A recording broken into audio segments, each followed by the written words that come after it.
morning and welcome to Brandenburg News Network. I am Donna Brandenburg and it is the 27th day of March 2024 and want to welcome you to our show today. We're going to get right into it. We've got Bill Mohr and Ralph the IT guy coming on this morning.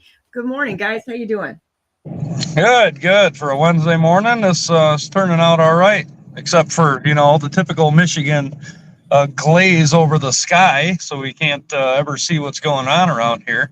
Yeah, which is kind of amazing considering these morons are trying to put all the solar farms in Michigan, in the second darkest state of the nation. And I want to know who's going to pay for it when with our extreme weather when something fails, because it sure as heck isn't going to be the ones responsible for it. They're going to dig into the coffers to pay for it again, just like Joe Biden did with the bridge coming down and saying the American government's going to pay for this whole thing. Well, how about when an entire solar farm gets hit by a hailstorm? Yes, as it did this week also. So, Michigan, to all those out there who think this is a good idea, it's not. It's not even close to a good idea. Michigan is the worst place you could possibly put a solar farm. Okay, I'm just going to tell you that. We should do like a cloud or a cloudy sky or gloomy sky report every day that we're on here and say, yep, it's Michigan, no sun. Yep, Michigan, no sun. This goes on for like 8 months or, like in the wintertime, 8 weeks at a time. We do not see sun. So I don't know what they expect to gain by this other than the place to launder money to themselves. So at any rate, I digress. So what are we talking about today, guys? Well, last week I had mentioned that I wanted to touch on a couple of further gun pretended legislation that they've been working on. And there's going to be more to that as well. It's kind of a two-topic thing I had in mind this morning, so we'll see where it goes. Okay. But we're all familiar with the term red flag laws, right? Yeah. Where somebody basically that would know you and has some sort of personal connection, and that even could be an ex-girlfriend or boyfriend that you may have lived with in the past, right? That's how far this goes. Or smashing a pumpkin. This is a harassment law. That's all it is just a way to say, have a snowflake jump forward and say, I don't like what they said. That's right. Mm-hmm. But anyway, somebody in that manner can go to a law enforcement agency and said, hey, this guy's doing this and he's a threat to himself or a threat to somebody else. You guys need to, go take care of this. And then the law enforcement would then go to the court, and the court would issue a blanket warrant to pull the guns from an individual. So Michigan just passed something similar to that, right? The what they call it, the High Risk Protection Act or something. I really don't care. It's not law. It's all false. And I got to thinking about that, and I want to see how many of the rights of the people that actually infringes upon. All right. So I'm going to go through the Bill of Rights here one at a time, and let's see if this so-called law reflects the Constitution. Let's see if it's congruent with the Constitution, because as we know, if it's not, it cannot be law, right? It's only legislation that holds no force, right? So in the First Amendment, everybody should know this: Congress shall make no law respecting the establishment of religion or prohibiting the free exercise thereof, or abridging the freedom of speech or of the press, or of the right of the people to peacefully assemble and to petition the government for a redress of grievances. In the middle there, you have the clause that Congress shall make no law abridging the freedom of speech. One of the things that have been used in multiple states that have enforced the same pretended legislation is social media posts, right? Now, social media is an avenue of free speech. It allows the American people to broadcast information, allows them to talk, to let their friends or acquaintances know what's going on, right? And how many times have we seen it? We saw it in Michigan several times where somebody would post a picture of a firearm, or actually more recently in Battle Creek School District, the kid was drawing a picture of a firearm. Okay, we're talking about a child, not even an adult. but was drawing a picture of a firearm or speaking about firearms, they violate that freedom to use it to go after an individual, right? They use it as a self-incrimination to go after an individual to go take their guns. So it violates the First Amendment in that regard. The Second Amendment's pretty clear. A well-regulated militia being necessary to the security of a free state, the right of the people to keep and bear arms shall not be infringed. The red flag laws hit that directly. They remove the keeping of arms or the bearing of arms based on a perceived threat. There's no crime, there's no victim, no action's been taken by the individual. It is a perceived threat by an individual that turns into a perceived threat to the government. All right. So we have a violation of the Second Amendment. The Third Amendment, this one gets a little tricky. I had to think about this one for a minute because we don't regularly run into this, where it says no soldier shall in time of peace be quartered in any house without the consent of the owner, nor in time of war, but in a manner to be prescribed by law. This doesn't necessarily reflect directly to these high risk protection acts or extreme risk protection acts. That's what they're called. However, when you get to thinking about it, we know that pretty much anything, whether it be TV or your phone or Siri or Alexa, all these things that people put in their house that the people of the 50s warned us about, right? Regarding wiretapping and such, we know now that not only the NSA, but the CIA and FBI uses this information from huge data centers, one of which they tried to put up in Utah, from huge data centers to collect information on the people. We know that they've recorded cell phone calls and they can pull those back up. So what the American people have allowed in that regard is to quarter digital soldiers within their home or on their persons or in their effects, right? Because we heard this big thing where people were standing against wiretapping. You know, we don't want the CIA in our homes. We don't. They shouldn't be listening to what we're doing. And there was a big uproar about that. And then 70 years later, you look in, I don't know, I can't say the majority, but a lot of homes I'm in has a little box that constantly listens to you. And they do this willingly. I'm not sure where the American people got to the point where we thought this was a good idea, maybe out of convenience, but convenience comes with a cost, right? So we have digital soldiers that we've implemented into our homes. Therefore, we're quartering the government in our homes, all right, or on our persons when we walk around. And that's done willfully. They didn't force that on us for the most part, except for cell phones have almost become a necessity in today's society.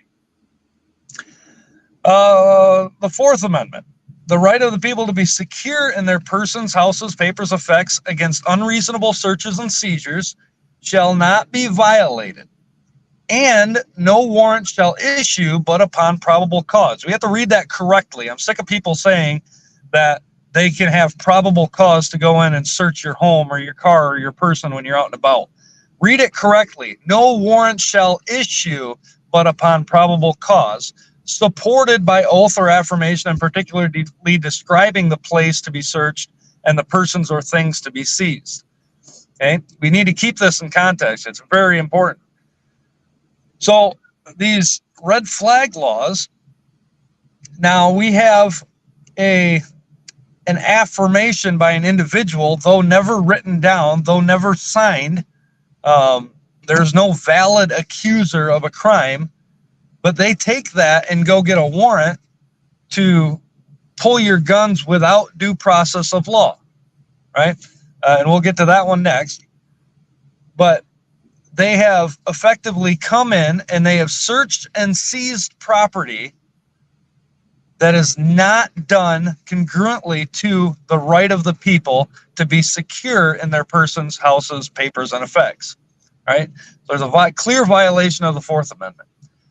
And you can't say that without going into the Fifth Amendment, and that is no person shall be held to answer for a capital, no person shall be held to answer for a capital or otherwise infamous crime unless on presentment or indictment of a grand jury, except in cases arising in land and naval forces or in the militia, when in actual service in time of war or public danger. Nor shall any person be subject for the same offense to be twice put in jeopardy of life or limb, nor be compelled to be a criminal case to be witness against himself, nor deprived of life, liberty, or property without due process of law. Nor shall private property be taken for public use without just compensation. So, the due process of law, that is an accusation against an individual for a crime held to account by an accuser by an oath taken before a court of law, not these injustices we see being sitting on the benches, but taken before a court of law, all of the evidence gathered by our law enforcement and all of it looked at in front of a jury of peers, or should be, right? And determine whether or not the person has committed a crime to remove such property or remove such life, right? In the case of murder, there is a life for a life, or should be. So we have a clear violation of the Fifth Amendment. We're only dealing with one law here. You know, if you just got on in the last 12 minutes, it's all about red flag law. That is it. We can do this for numerous other laws as well. So in the Sixth Amendment, the right in all criminal prosecutions, the accused shall enjoy the right to a speedy and public trial by an impartial jury of the state and district wherein the crime has been committed, which district shall have been previously asserted by law, and to be informed of the nature and cause of the accusation, to be confronted with the witnesses against him, to have compulsory process for obtaining witnesses in his favor, and to have assistance of counsel for his defense. Where is that being held? Where is that being held up in red flag laws? You have somebody that has not committed a crime, but may have said something, right? Or posted something, or pissed off somebody in his past, that now they come in, take his property. Rarely ever do they know who it is. They don't tell them who the accuser is. Mm-hmm. They have a right to meet their accuser here. Okay? Understand that. If we're going to accuse somebody, we better be willing to go in there and be the first ones to speak out against it. If you're not willing to speak out against what you're accusing somebody of in public, then you shouldn't be accusing. It should never be held to that standard. A witness is a witness for a reason, right? So they don't have the right to a speedy and public trial. This is all done behind closed doors, right? An individual in front of a judge, and most of the time there would be the law enforcement who executed the court warrant, right?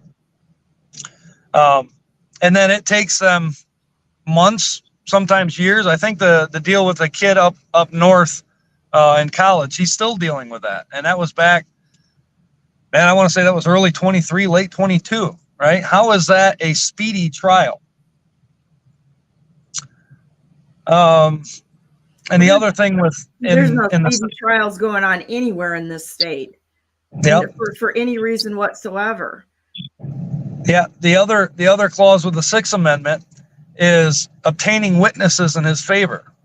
Right? When he's brought before a judge in this manner under red flag pretended legislation, he is brought in, and there's no witnesses, there's no proper hearing, there's no due process of law.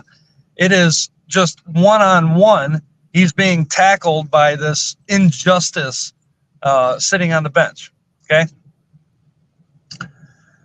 And we can go to the Seventh Amendment and suits at common law. And I understand we're not talking about common law in that regard. And that's where it's important that we are able to self-govern and self-law enforce properly as the people, the militia in the state, so that we can get back to that point. But it suits a common law where the value in controversy shall exceed $20, the right of a trial by jury shall be preserved, and no fact tried by a jury shall be otherwise re-examined in any court of the United States than according to the rules of common law. This is one of those important things, because a jury are the members of your community or your district, as we read in the Sixth Amendment, that would have known you, would have known your character, or at least would have heard about you, known something about you to be able to judge the case properly. Okay? An impartial jury of your peers is not complete strangers that are unfamiliar with who the person is. That's how they've been enforcing these laws, as they use the jury as the prosecutor's hammer against an individual. Okay? And I don't know about you, I don't have any firearms that are under $20 in value. I may have a part of a firearm under $20 in value. So anytime a firearm is taken, the value has exceeded $20, and immediately we should be calling for jury trials in all these cases. The judge has no right to deny that, okay? But they continue to violate that as well. Amendment 8, excessive bail shall not be required, nor excessive fines imposed, nor cruel and unusual punishments inflicted. This one I haven't really tied very closely to it, unfortunately. But we do know that once these firearms are taken under this pretended legislation, that it is a huge expense to the individual, whether they have to go get an attorney or hire other counsel. All of the time lost for work, all of the amounts, the paperwork that has to be filed if they get their firearms back, right? It's a fight for them. Well, it's because it's all about money. That's why people don't get justice in any part of our injustice system, is that it costs too much to fight. It's too convoluted. You can't have access to the law or what's unless you make it a full-time job, because it's so convoluted and overburdening. But the money part of it is just incredible. And when you realize that we're in a civil action jurisdiction and the prosecutors are prosecuting 98% of the cases are money judgments, so that they can take a fraction, a part of that, to go into the retirement funds. This is what's going on here. I think it's 18% of any money judgment, I believe, is what I heard, goes into the retirement fund. Yeah, that's probably accurate. Yeah, and they have no interest in justice. They have interest in prosecuting cases that they can take a cut of it. That's it. Yeah. If we go back and look at common law, the way it's designed, and for those of us who would dare call ourselves Christians, you look back and see what proper judgment is, right? I don't know how many people understand this, but we have the entire law laid out in the scriptures for us through Exodus, Leviticus, and Deuteronomy. It's very simple. They're proper, righteous judgments. And every single thing that happens, even in today's society, 4,000 years later, right? Give or take, 3 to 4,000. Everything that happens in today's society can reflect back to one or more of those issues that are laid out there, right? For instance, theft should be punished by restitution, not jailed. They throw them in jail, give them 3 aughts and a cot on the backs of the American people who have to pay for it. Where's the justice in that? Nothing's been done. The courts make the money. The victim makes nothing. Okay? And in the meantime, the individual is getting basically living free of charge. Why do we think we have... With TVs and whatever else. I mean, it's like going on a vacation. They don't have to do anything. Yep. So, sit there. But I know there's some problems in the jail systems too, because you've got people in there that are basically in there being abusive rather than, I mean, that's a whole nother ball of wax happening there. Yeah, the corrections institutions here in America just make a ridiculous amount of money. They continue to make money from the American tax dollars, right? We fund this. We have to admit that. We fund this, guys. And they continually have to hire more corrections officers. Why? Because Solomon lays this out, for the transgressions of a land, many are the princes thereof. The more transgression or the more lawlessness we see, the more agencies or individuals or correction officers, in this case, we have to hire to deal with that. And then you get into the protected contractors too. Oh, yeah. You have civil contractors as well that are doing it. So, Ralph, did you want to say something on that? No, that's what I was just going to bring up, is the contractors for the prison system, and how we've basically given a lot of them effectively monopolies by writing such restrictive standards for what they have to do, that there is effectively no competition in some of those industries. And they jack the prices up. Yeah, very much so. Some of that stuff is incredibly expensive. Yep. Yeah, I don't doubt that they get paid a couple $1,000s to change light bulbs nowadays. Yeah, no kidding. That's Hannah. Welcome. Morning, Karen. How you doing? Good morning. Trying to unmute myself with my phone sideways. Thought I'd bring you in here to the discussion. Okay, Bill, you want to keep going? Yeah. So let's look at the Ninth Amendment. The enumeration in the Constitution of certain rights shall not be construed to deny or disparage others retained by the people. We just looked at several of the rights, Karen, regarding these so-called red flag pretended legislations that they keep ramming down the American people's throats, and going through the Bill of Rights, explaining each of the simple rights that the government is not allowed to infringe upon. Yet the red flag laws alone violate every single one of the first 10 amendments, right?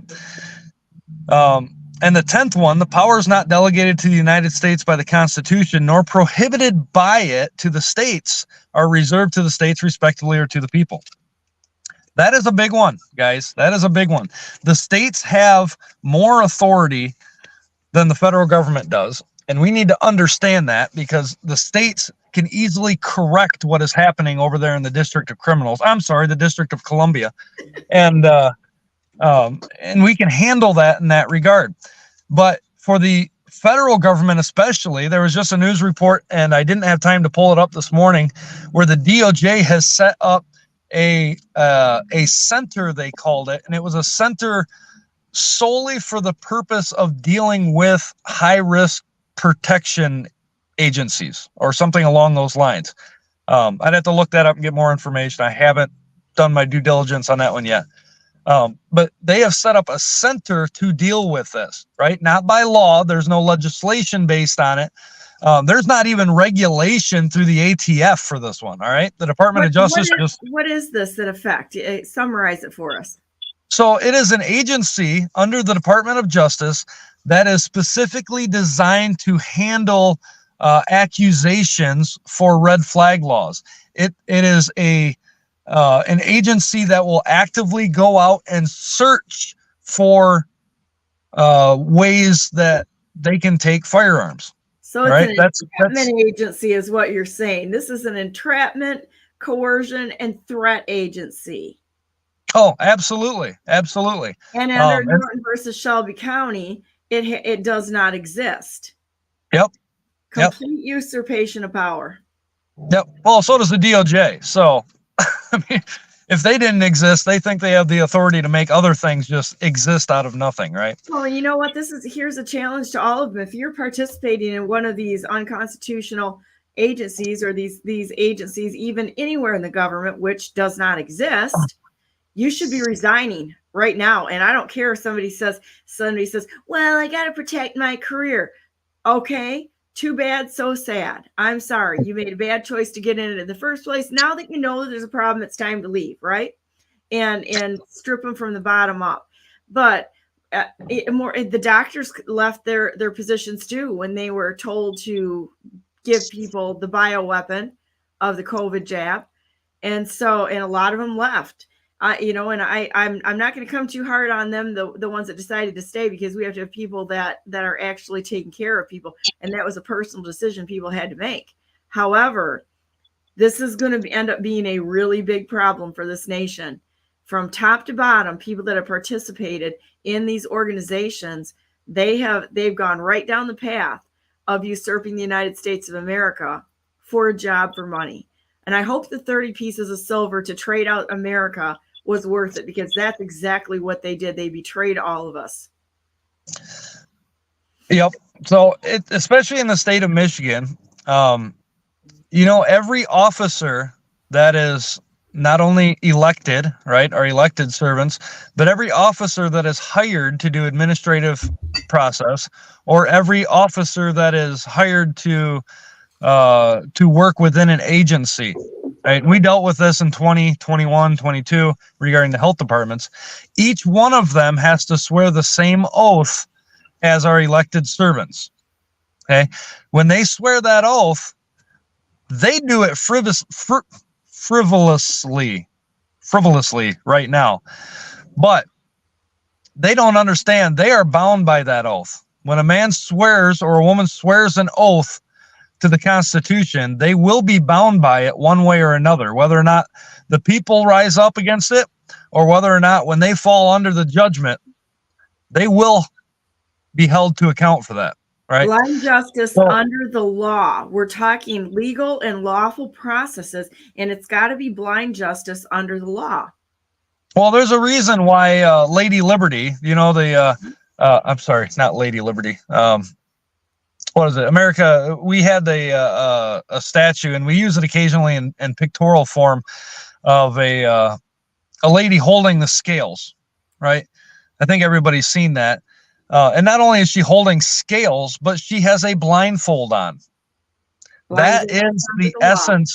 That is the essence of proper judgment. We're not looking based on the outward appearance. We're judging facts in the matter, right? That is proper judgment. And that's not what we're getting here in America. And we have to get this under control. We have to put a stop to it.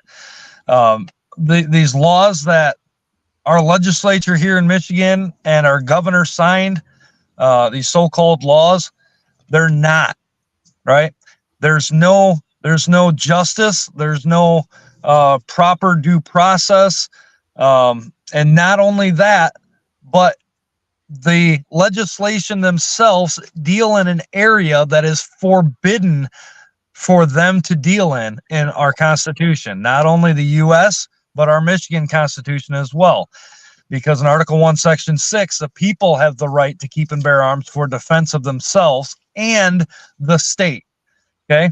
All you naysayers out there that say, well, we can't just have guns all over the place. Listen, that is the security of our free state. It is the people. It is not a standing army that we've set up called the National Guard from statutory law. Right? Whether you want to call them the militia or not, they're not. They answer to the governor only. The people are the rightful enforcers of the law when it comes to that. We are the militia. We are the ones that should have the guns. We are the ones that should be called out when a defense needs to be handled. Okay? Any insurrection we see, there were a lot of us that did that back in 2021. A lot of us went out there and we were there willing to handle the situations. And we were shot down by not only law enforcement, police agencies, city councils, but the state government themselves. All right. I am absolutely for the fact that our system is based on the Swiss system and how the Swiss militia works. And it's beautiful. Everyone is required to have a firearm and have training and prove that they have a certain amount of hours of training. If a person decides not to protect their area, their community, then they pay a tax for refusing to join in with the people of the area and protect that area. So I think that that's a wonderful way to do it, and that's what we're based on. Yeah, and what does that tax go to? Does it go to like some agency within their country? Does it go to foreign entities to help them out? No, it goes right back to the people. That tax is used over there to further fund for ammunition and arms. Right. That's the way it happens. If you don't want to take part, that's cool. The militia is every able-bodied man, right? That also includes willing, because nobody can force you to. Ooh, get talking about tough stuff and watch. Bill's camera locks up. Let's see, he comes back. Yep. There we go. Oh, there However, we are all bound by the same law. So there are certain things that you cannot do, but there are certain things that should be done, but you don't have to do if it violates your conscience, right? The rest of the American people will take and pick up the slack for it. So that was just a quick snippet. I mean, we didn't spend much time on that, but hopefully everybody understands that red flag laws are not congruent to the Constitution. They do not exist. I don't care how many words or how few words are written therein. It's pretended legislation, and it's the American duty to say, nope, you ain't doing this. You will be met with the necessary force to say no. And it's your duty to eliminate what you've put into place, right? So that's that. So I'm going to do a real quick commercial here for the U.S. Taxpayers Party right there, because we have a meeting coming up, a presidential debate on April 6, 2024. Whether you support another candidate or not, we don't really care. You need to make choices, but we are out there to put information out and give you different perspectives to listen to so that you're fully informed. I would say that's the best way to say it. Is that correct, Bill? Yeah. Yeah, so there's actually a handful of candidates here, and I've only met two of them. One of them's not listed on here, but she said she would be coming, and that's Sam Tittle. And I've talked to one other one, that's Randall Terry. But it is the well-informed people that are going to be able to direct this nation where it needs to go. Jefferson said, if the people want to remain ignorant and free, they wish for something that has never been nor ever will be. Okay, we cannot be an ignorant people and a free people at the same time. Free people must be informed. So I've met Jimmy Harvey. He was at the last conference, and I think he's a very, very interesting man to listen to. And also Randall Terry and Sam. In fact, Sam's calling me today at 9:00. So we talk to everybody, we gain ideas, and then we make the decisions based on what we feel as individuals on who is the best person, not the club, but who is the best person to run our country. And so I wanted to invite everybody to that. We would hope that we would see you at that event with us, and be able to listen to different perspectives. And if we walk away with new ideas on how to deal with situations, then it's a win-win for everyone. Yep. And just remember, I mean, if you go to Ballotpedia and look at the candidates that are listed for 2024, you'll find right around 1,000 candidates who have filed with the FEC to run as a presidential candidate, right? And the media only sets up the same people every time around. They play the two-party system, and they've been doing it forever. All right. Yep. Don't fall into that. Go around, talk to people, find who you're best linked with, who is going to do the job, or at least, say they're going to do the job. I mean, we've been fooled in the past, right? Or at least a lot of people have been fooled in the past. Well, and we've got a fool in office now. So there you go, because, I hate to say it, but that's the truth. Yeah. Remember, able-bodied, God-fearing, hating covetousness, and seeking truth, right? The 4 qualifications. And that's something you've got to be able to prove in their character. You can't just take people on their word. You have to take them by their action. And I'm not going to sit here and promote one candidate over another right now, because I want to give them all the same opportunity on April 6th. But that leads right into my other point, Donna. I don't know how you knew that, right? So I was talking with several people throughout the past couple of weeks, and we're dealing with some of the other issues here in the state also, and trying to bring resolve to the people to handle this. And hopefully I didn't lose everybody there. No, Donna I'm went there. away.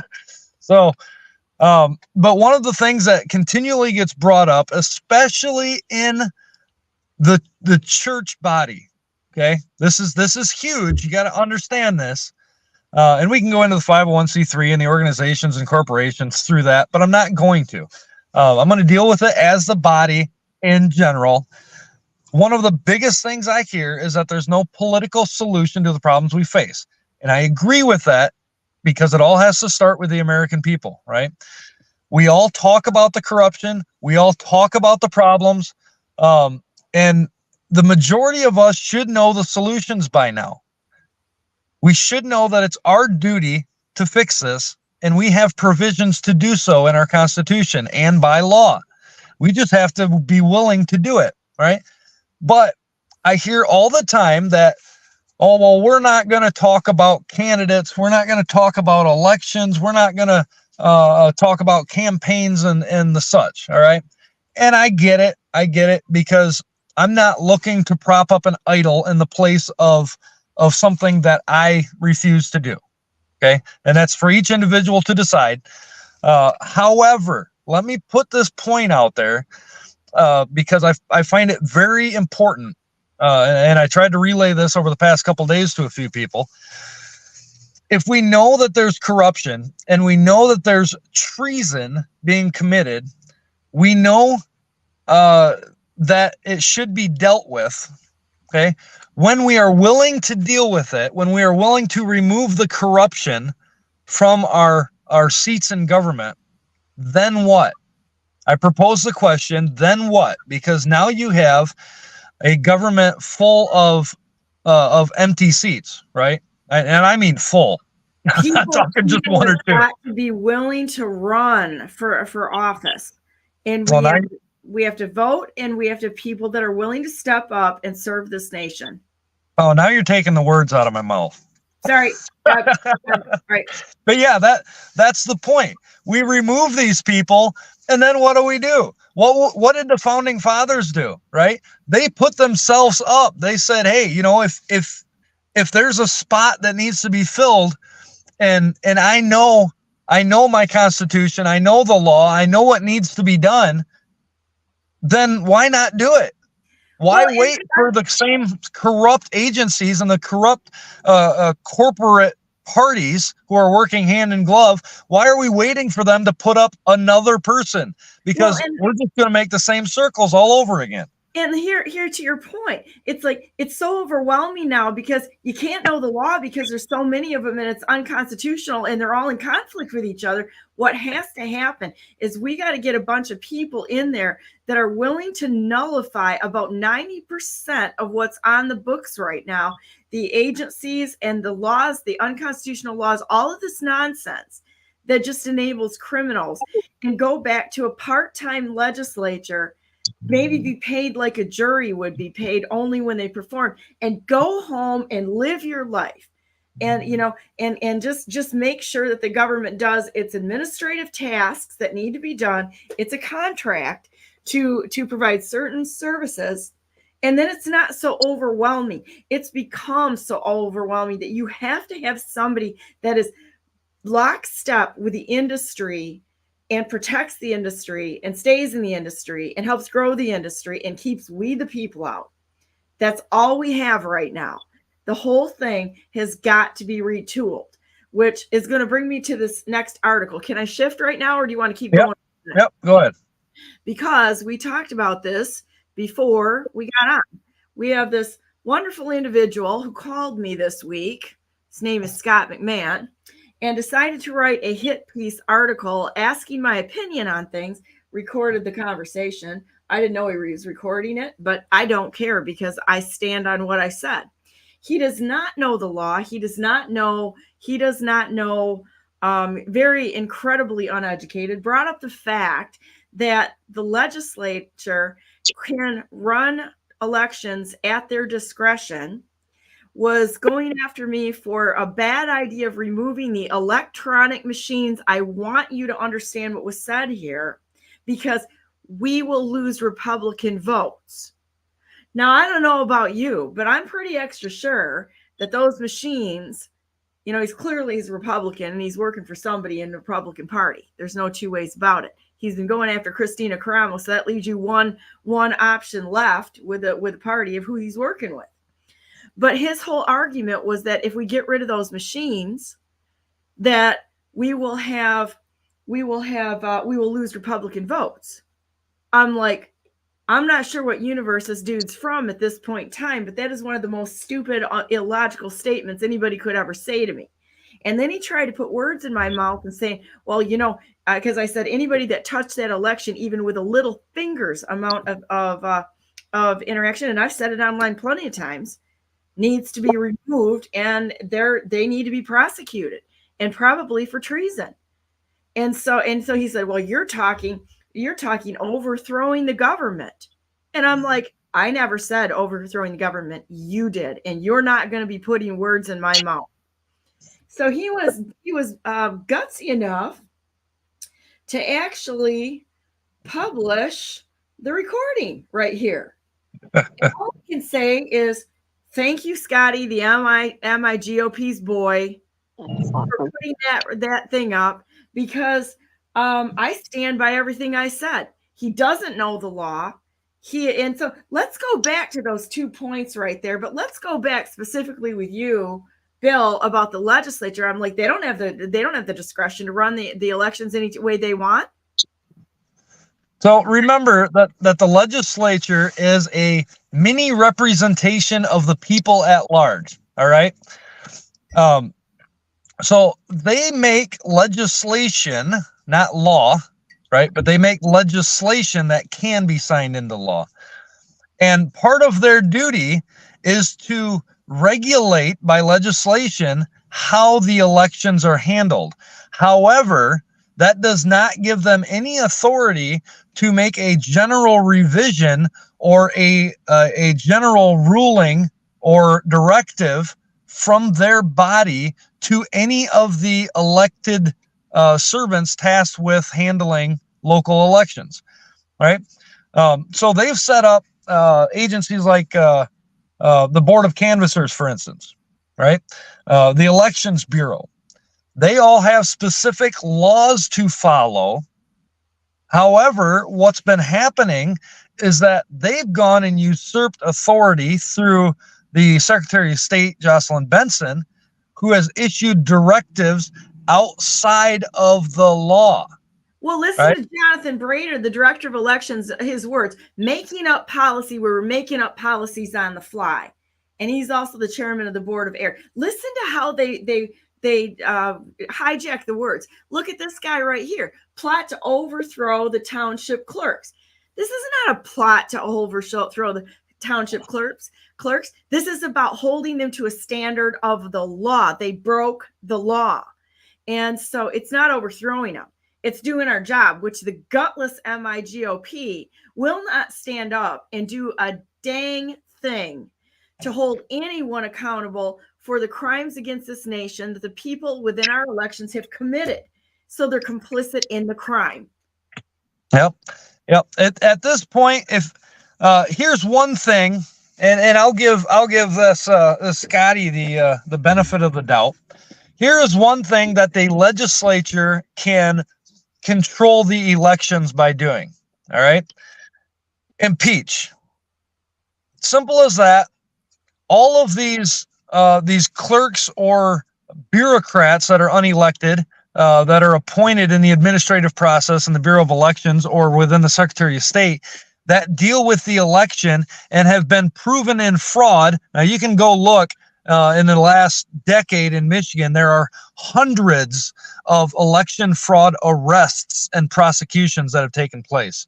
Oh, there was a wonderful site for that too, that I think you had, that you showed us a while back, that there's an organization that actually compiles that information along with the convictions and everything, where it actually went through courts of law. This isn't just allegations.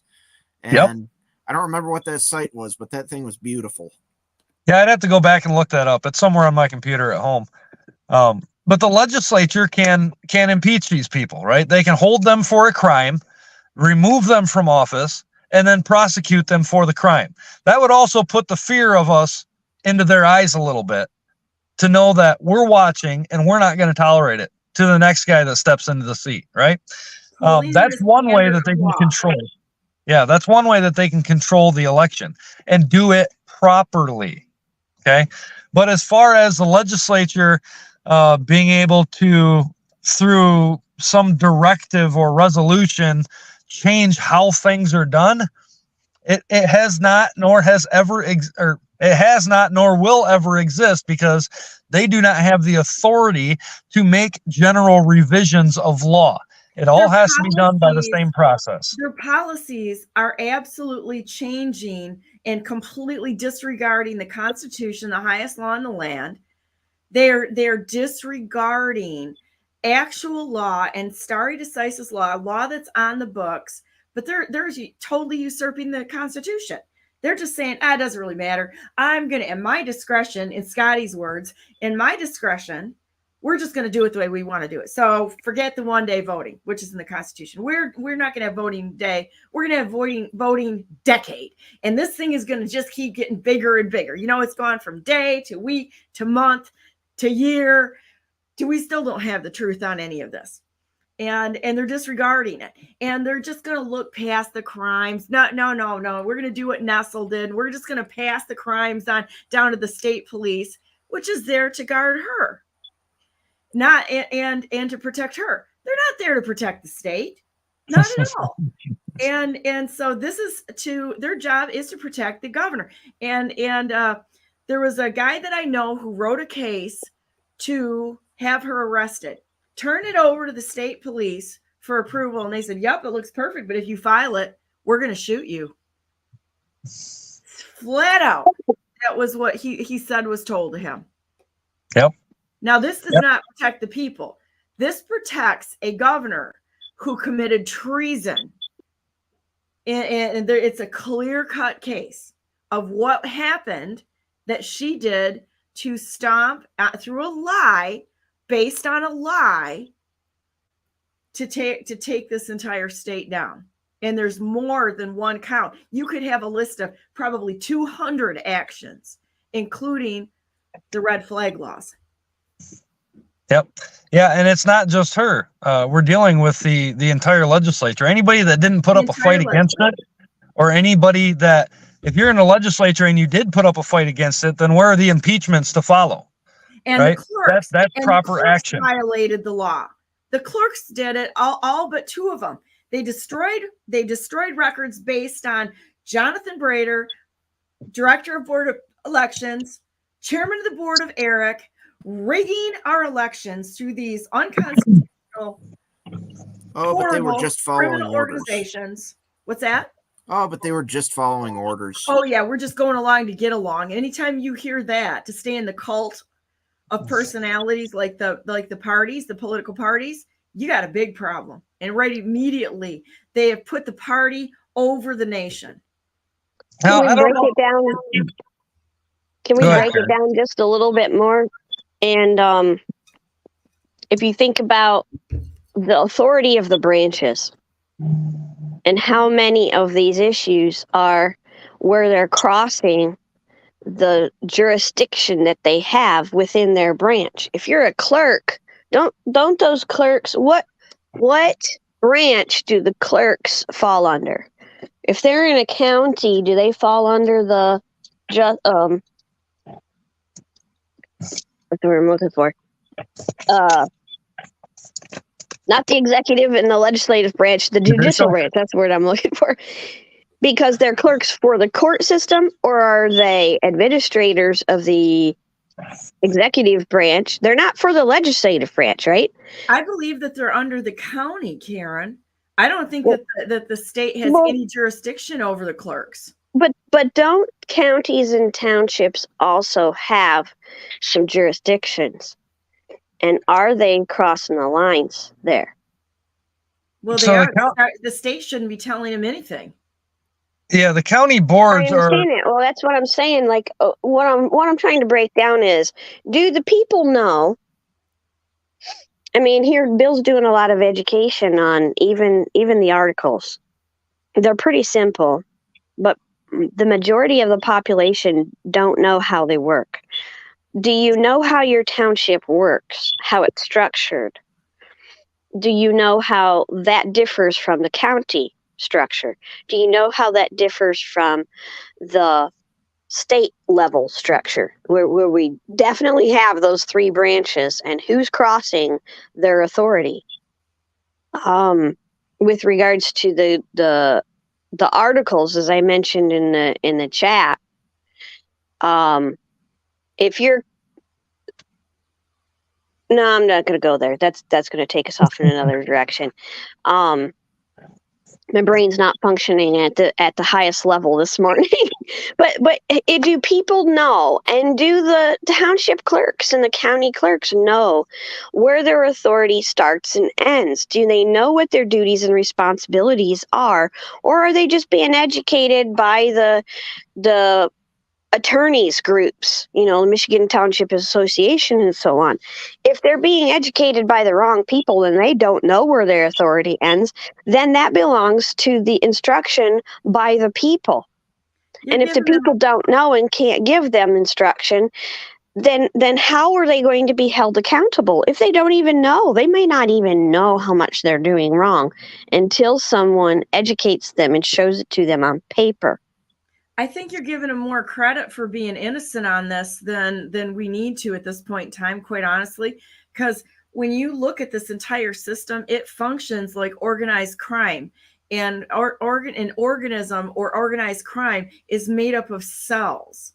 And so they'll have cells. It's like cells all over the state that are going in lockstep. You can see the language that comes out in the stuff that they produce. It's like copy, paste, copy, paste, copy, paste. Oh, yeah. The pattern is there that I believe that there's foreknowledge in this, and that it's a criminal conspiracy. That's what my belief is on this. I don't think that they're innocent. I really don't.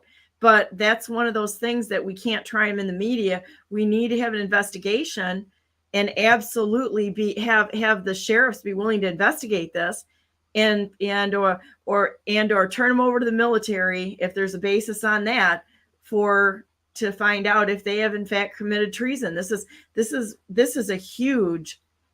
This is not a small issue. This is so far past anything that we could possibly even frame as a minor crime going on. The theft of our elections. They steal the elections. They steal the money. They steal the tax dollars. They self-enrich. They're money laundering, threat, coercion, part of the drug trade, the whole 10 yards. And they're hiding things. It's incredible. So I think I found that page with the voter fraud thing. I think that was from the Heritage Foundation. Yeah, Yes. that's right. Yeah. And they've got a whole database on there, which is interesting to read through, because you can see some of the laws that were actually found to be violated in a court of law, along with the convictions and all of the records that you need to figure out all their court cases. Yep. So what Karen's talking about there in Michigan is Article 3, Section 2, Karen, and that is the powers of government are divided into the three branches: legislative, executive, and judicial. No person exercising powers of one branch shall exercise powers properly belonging to another branch, except as expressly provided in this Constitution. And there's only, as far as I know, there's only one area regarding like the executive branch that can write anything that has the enforcement of law, right?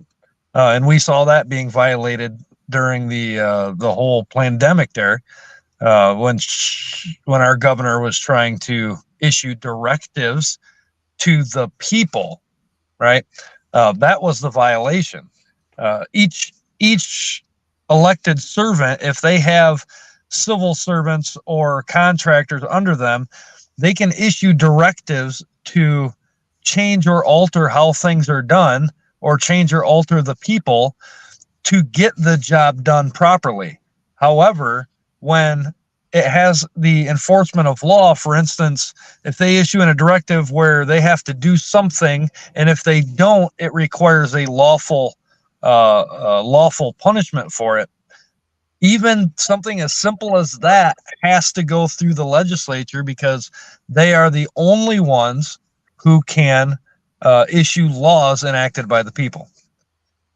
And the differences in county and townships, you're right, each one has their own jurisdiction in certain matters. And a lot of it's all being dictated by, namely, the executive branch of the state right now. And that's not proper. It's not lawful. They all have their own authority and should be exercising it, right? And that's all laid out in our Michigan Constitution as well. What the counties are, what they're made out of, who the townships are, what they're made out of, and then everything else is prescribed by statutory law under the legislative authority. Right. So there's a whole nother show. We can break down how the townships and counties interact and how the counties and states are supposed to interact. That may be kind of fun to do. But there's a lot of authority that they are not exercising, and there's a lot of authority that they don't even know that they have. For instance, in my township, regarding the elections, I'm trying to get them to push into not necessarily removing the voting machines, because they haven't got their heads wrapped around that one yet. But I'm trying to get them to issue, what's the word I'm looking for? To authorize a hand count or some similar method to verify what the voting machines say. Because as of right now, the township clerks have no idea what the voting results are. When it comes out of the machine, when it comes through the tabulator, all they do is take that data and send it on, right? They send it on to the county, and then the county gathers all that data and sends it on to the state. But nobody has any method of verifying or auditing those numbers.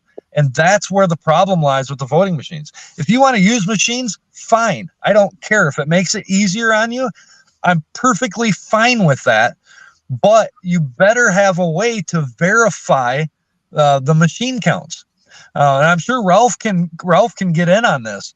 If you let a computer randomize numbers for so long, and then I'm kind of talking out of school here, but there's always a glitch, so-called the glitch in the matrix, right? In programming, that there may be an error along the way. If you're trying to get a specific result, given so many times doing it, you may come across an error. And how do we address that in the elections? There's no process that they allow addressing that. Now, the Constitution says that the people can audit these elections whenever we want, right?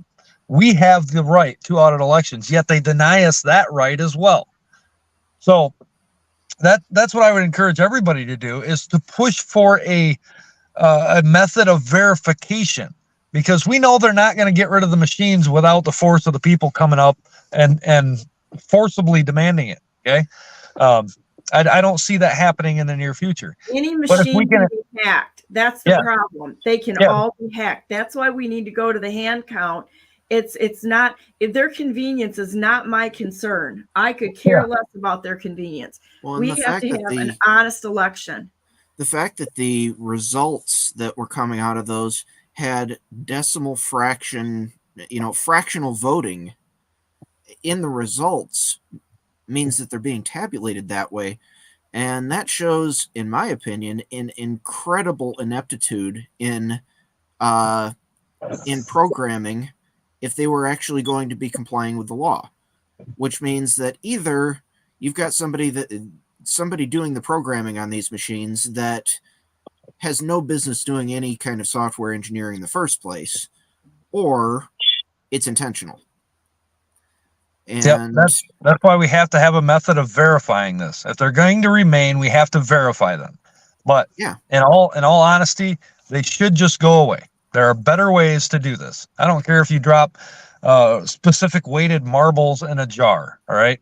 But there are better ways to vote than to input a paper into a machine and then just assume that a programming that we haven't seen can take care of the results, and we believe that they're 100% accurate. It ain't going to happen. All right. I'm not that stupid. It's not going to happen because we have foreign involvement in our elections right now with Serbia, and all that testimony came out. So not only are we having programmers from Serbia, I had Clinton Curtis on here at one point in time, and he wrote a program for West Palm, for the elected officials down there in West Palm, in order to show how they told him, that we want to see how you can do fractional voting. And so he did it in good faith, saying, and he testified in front of Congress that he wrote this program thinking it was so that they could catch him. And they said, no, we don't want to catch them. That's not what this is about. They asked him to write the program to cheat the election. And he testified in front of Congress. And if this happened, a decade or more ago, how much more sophisticated is it right now for them to be able to write and have programs that are like a Trojan horse in there and such? We will never have secure elections because evil people will find a way to hack things in the digital world. Not possible. I tend to think too that a lot of this stuff, especially any of the stuff that's digital, I tend to think a lot of it is developed in that way where it is being done in good faith by the people that are actually tasked with solving the problems, but they don't actually understand the purposes that their stuff is being used for. I think there's a lot of people that get caught up in that. There are people that I've talked to that I know have been involved in a lot of really shady things that our government has done, and I'm not even sure. I think they figured out later what they had developed and how it was used, but they never thought it would be used that way. And I think there's a lot of that goes on. They were lied to. They were Exactly. lied to that this is the project that you're working on. And they were like, okay, that sounds great. We're going to solve problems. And they get in and they do it and find out later that they just handed the program, they handed the whole process over because the criminals aren't smart enough to figure it out. So they use good people in order to figure these things out and hijack them, because what we're dealing with right now, it's a parasite class. We have a parasite class of corrupt political action figures out there. Not real bright, plastic heads and the whole 10 yards, and so they got to have somebody else out there that can actually do the work, but they don't do it themselves.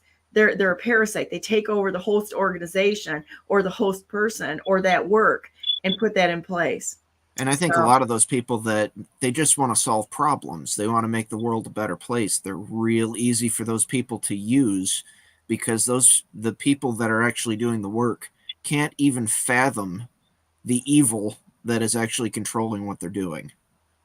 And it's really unfortunate. And then at some point later on down the line, those people, somehow sort of, quote unquote, commit suicide. Or they're blackmailed. Yeah. Or they're blackmailed, or their families are threatened, or there's so many people that have been threatened within this government. It's incredible. And I would just tell everybody out there, start singing like a canary.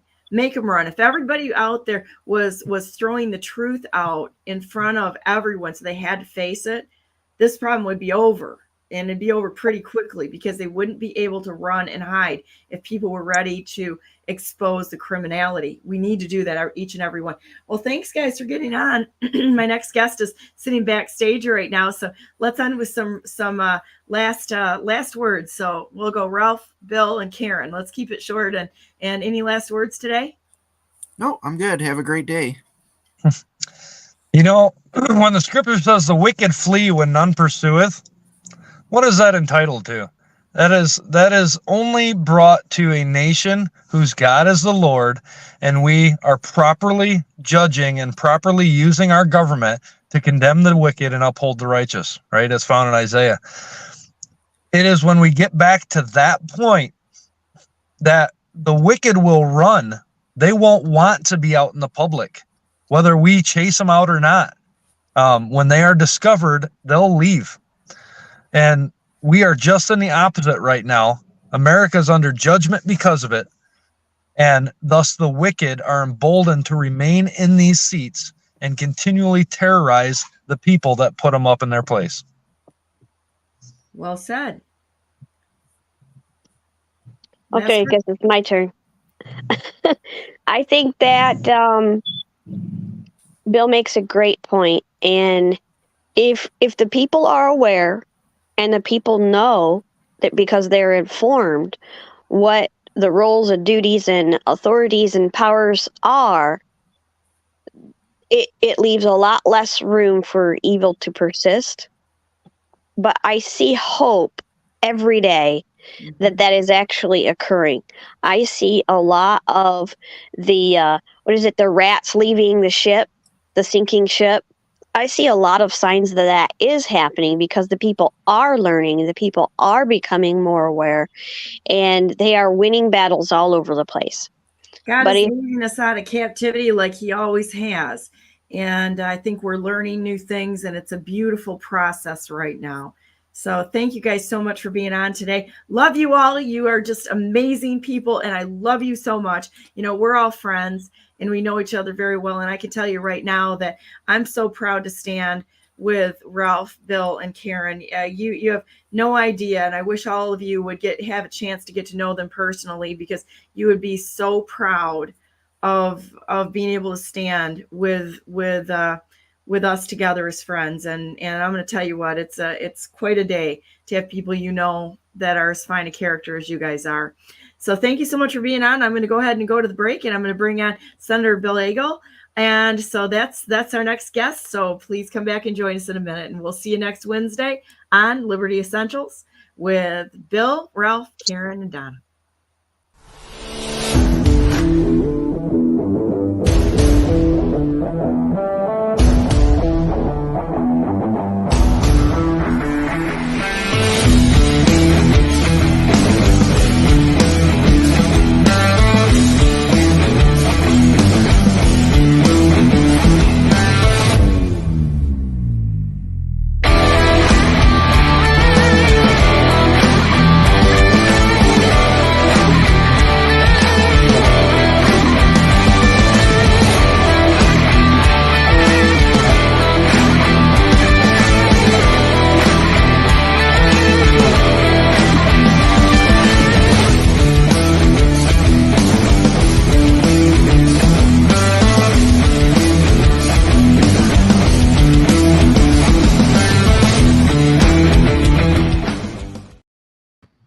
Welcome to our second hour of Brandenburg News Network. It is the 27th day of March 2024, and BNN, Brandenburg News Network, is also going to be soon to turn into Bloodbath News Network, as an honor to our wonderful president, the rightful president of the United States, President Donald J. Trump.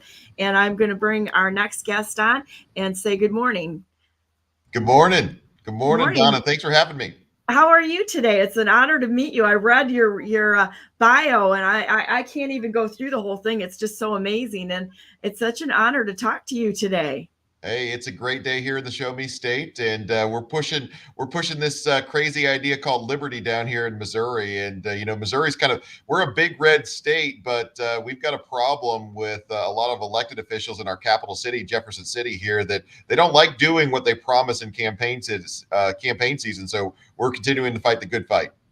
Well, that's good. Yeah, I think that's a chronic problem across the United States right now. Everybody is struggling with this because we've got criminals in the seat. I mean, our own government has turned into a terrorist organization, and it's really a shame, because the war is on God and on the people of America and the world. Honestly, we're looking at all sorts of things. So, what would you like to talk about today? You're running for governor of the state of Missouri. So I'd love to hear what you have to say. Well, I tell you, we had my entire candidacy is based on the idea that a state like Missouri, where the voters show up every 2 years and overwhelmingly embrace this message of a smaller, a limited government that is focused on protecting the rights of their citizens instead of growing power for the special interest. We ought to be leading the country here in a state like Missouri. We ought to be right up there with the Floridas and the Texases and the Tennessees of this country. But instead, we have, unfortunately, really a center-left coalition that is more than doubled the size of government in the state. The tax burden in our state has never been higher. It's causing our state to stagnate economically. Our two urban areas in Kansas City and St. Louis are both in the top 20 for violent crime in a metropolitan area in our country, and that's just outrageous. We have a governor, unfortunately, who is in name, he is a Republican, but he's not doing anything to address those problems. In fact, he's the biggest part of the problem of expanding government in our state. So I'm coming along, and I've been in the state Senate now this is my 8th and final year in the state Senate. And I don't know if there is a person in Jefferson City that is more hated by the status quo than I am. Because I have consistently made a habit of making this status quo uncomfortable, because shockingly, I just try to be the person I said I would be, supporting everything from tax cuts to protecting of rights in campaign season. And gosh, Jefferson City status quo, they just can't stand it. So we're going to bring a new day to the state of Missouri. And pretty soon, all those other big red states are going to get used to hearing about big policy wins coming out of the show me state right here. That's awesome. So what are you currently working on right now? And how's the campaign going? Well, the campaign's going great. I'll tell you the issues that we're talking about the most. And this is a national conversation about illegal immigration. Certainly President, Joe Biden, the guy in the White House, has opened our southern border and opened up our entire country to an invasion. And right now, Missouri, we have an estimate of somewhere north of 70,000 illegal immigrants in the state of Missouri. We have sent some of our National Guard to help out states like Texas, but we haven't done anything in the state of Missouri. So one of the things I'm talking about, not only have I filed legislation to make it a state crime, state level crime for you to be in the state of Missouri illegally, and with penalties thereof, I've also made a commitment that on the first day that I'm elected governor, I'm going to declare this for what it is, an invasion under Article 4 of our state constitution. And we're going to activate our National Guard, our state highway patrol, and every sheriff in this state to implement a policy that I describe as detain and deport. We're going to actually take our place alongside the other big red states that are defending their state sovereignty and be aggressive and bold about doing it. We also have a big issue in this state we've got foreign countries coming in trying to buy up our farmland. They're coming in here, and the reason they're doing that is very clear. They want to control our food supply. So we actually just took a vote last night in the Missouri Senate on an amendment that I offered to a veterans-related bill that prohibits the sale of Missouri farmland to any foreign entity. I'm the only guy in this gubernatorial race, which is just nuts, that's saying that, hey, you know what? Missouri farmland, it ought to be owned by Missourians or at least Americans, and not whether it's the Chinese or anybody else that hates us in this country. So we actually got that small victory done. And of course, we're talking about economics as well. We pay, the people in Missouri, we spend twice per person out of Jefferson City for the people in Missouri than other big red states, whether it's Florida or you name it, twice per person. So we have a tax burden and a level of government that's never been seen before in our state. So we're going to be aggressive. We're unveiling whether it's a budget template and an economic plan to get rid of the income tax in our state, get rid of the personal property taxes in our state. And a lot of folks are resonating with that. We have raised today, we've put together $2.5 million for the campaign. But here's the thing.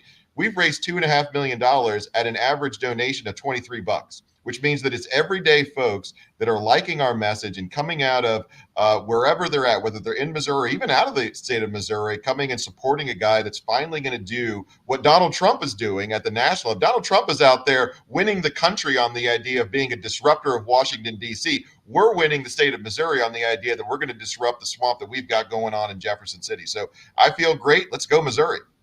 Yeah, President Donald Trump, the rightful president of the United States. I have to insert that as many times as I can, because they cheated, they stole the election and such. So we got a real problem. And the election integrity, or having free and fair elections, is it's the biggest issue of our time, because everything rolls down from that. If we don't have free and fair elections. What's your thoughts on we just went into the electronic machine, so I guess I can pass over that. But are you familiar with the NACs, the natural asset corporations, and the nonsense going on with that, with buying the farmland up? Yes, in fact, we've got so two things there. One, yes, we've actually got a local chapter of the World Economic Forum that has opened a chapter right here in Missouri. So they're when people think of this issue, it's not just that we don't want China to buy our land. Of course, we don't want China to buy our land, but there's a lot of entities. The World Economic Forum is actually run by Klaus Schwab. That's a German foreign national. So we don't want any foreign entity buying up our land. So we're going to be bold. And for the land that we've already lost, we need to get that back, which is going to take a constitutional amendment, which I filed. But yes, you mentioned the election integrity machines. I was listening to the conversation you were having before I came onto the show. I'm actually the only candidate for governor that is supporting a plan to get rid of every one of these Joe Biden election voting machines in our state and go back to the hand counting of ballots that actually worked for every state in the union for more than a couple hundred years of our history. It wasn't until the 2000 election, we had all the hanging chads, that somebody got into their idea that, hey, if we have machines count these, that would be better. Well, that isn't the case. The swamp was able to install their guy into the presidency back in 2020, and look how that's worked out for us. So yeah, I call him the gazelle. He's the usurper and the gazelle, because you look at Biden. I mean, give me a break. An 80-year-old guy does not fall up the stairs 3 times to get on a plane and, like, the Justice tie-in goes jumping up there like a military soldier or something like that. So I call him the gazelle. Well, and you know what? The fact that he is so weak, his policies have been a disaster on the foreign policy front, on the domestic front. The silver lining here is that his disaster of a presidency has led more folks to engage in the political conversation than we've ever seen before. We have folks getting engaged, maybe for the first time ever, because they're disappointed, they're frustrated, they're angry about the decline of their country, and they are going to, Donald Trump's out there talking about a reckoning for Washington, D.C. I can't wait for that to happen, and we're going to have a reckoning here in the state of Missouri. And those folks that are angry and are showing up, they're looking for fighters. I mean, for whether you like Donald J. Trump or you don't like Donald J. Trump, nobody disagrees that he's a fighter and he's not owned by any special interest in Washington, D.C.